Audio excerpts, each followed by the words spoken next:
So, the latest on the situation with Manx Gas and what they're doing to change things around. Barry Murphy is joining us. Barry, of course, is the man that started this whole procedure. Really, are you pleased? Are you having a little bit of satisfaction there, Barry, that you have managed to make arrangements change within Manx Gas on their banding, albeit from a lot of people's point of view, it seems like it's the same amount of money, but just how you pay it. What do you think? I'm a little bit pleased. Yeah, I'm very disappointed it's taken 4 years nearly, Paul. I don't think there was any need for it to take that long, and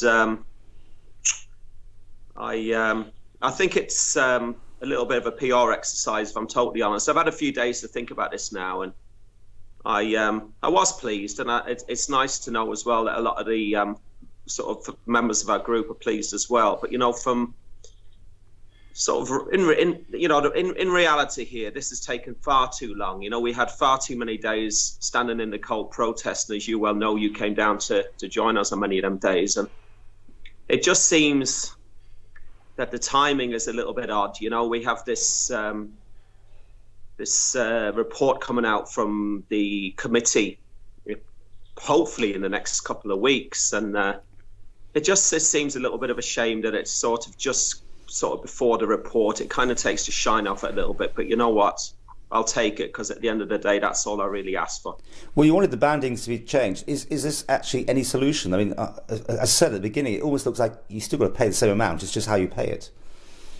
Well, that's what some people say. It's convenient to say that, but I mean, it's not a cut and dry situation.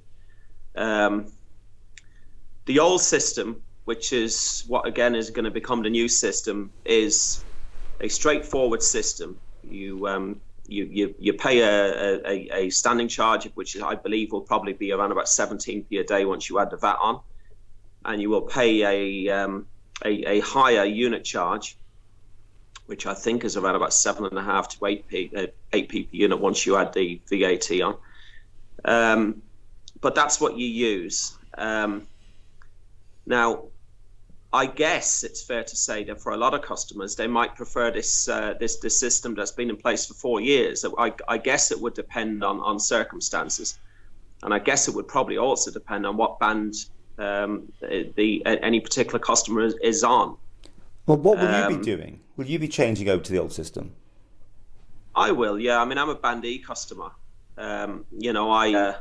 I never wanted the new system. I mean, when this system first came into place, of course, I was a Band F customer, and over time, I sat in the house freezing with cold, just like a lot of other people did, because I didn't really know what was going on. So it seems like I managed to cut my gas consumption, and I got duly rewarded for being cold a lot of the time. But I mean, for a lot of people, of course, some people be on Band B.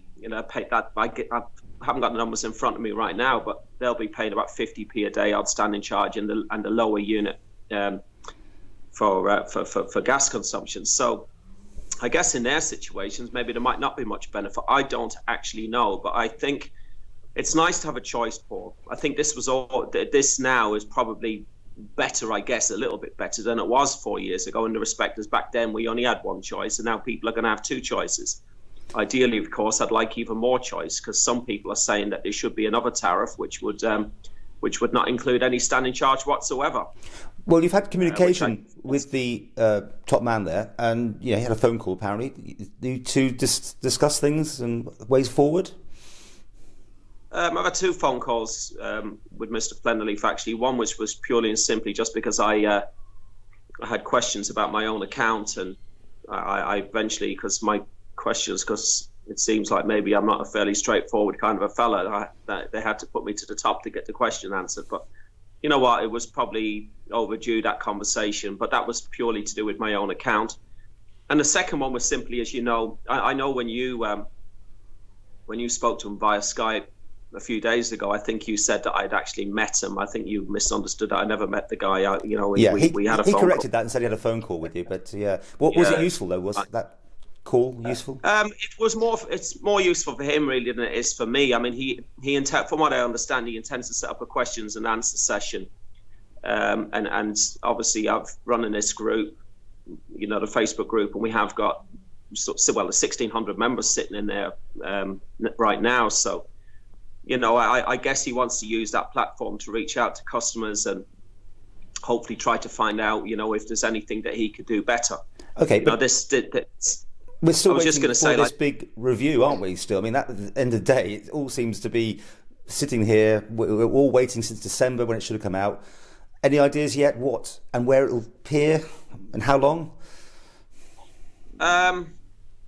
We work on inklings. I like that word, inklings. I've had several of them over the years, and my inkling right now is I reckon that the Council of Ministers probably discussed it this week, maybe Wednesday, Thursday, or Friday of this week, and I would have it to say that when the Tynwald calendar comes out for February, I guess it will be discussed then. I intend to maybe join up with a few of our Facebook friends and hopefully go down and have a little listen in the Tynwald Gallery. We haven't had any evidence that that's actually going to come up in February, but I think it will. My own feeling is it will.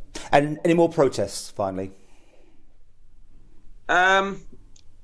It's possible, Paul. I have got a few little things I need to get sorted out. Yes, we've had the banning standing charges removed, but I think any agreement moving forward needs to remove the OFT as the regulator. I think the OFT have failed the Manx gas paying public big time in this.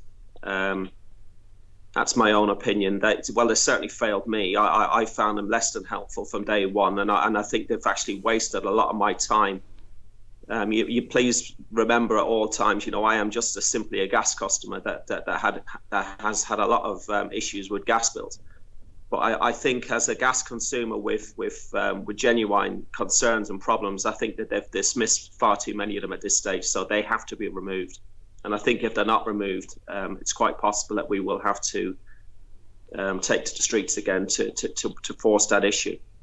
And I would also hope as well that any agreement moving forward as well, because obviously the 2015 agreement was up for review after 4 years. So obviously we're in January.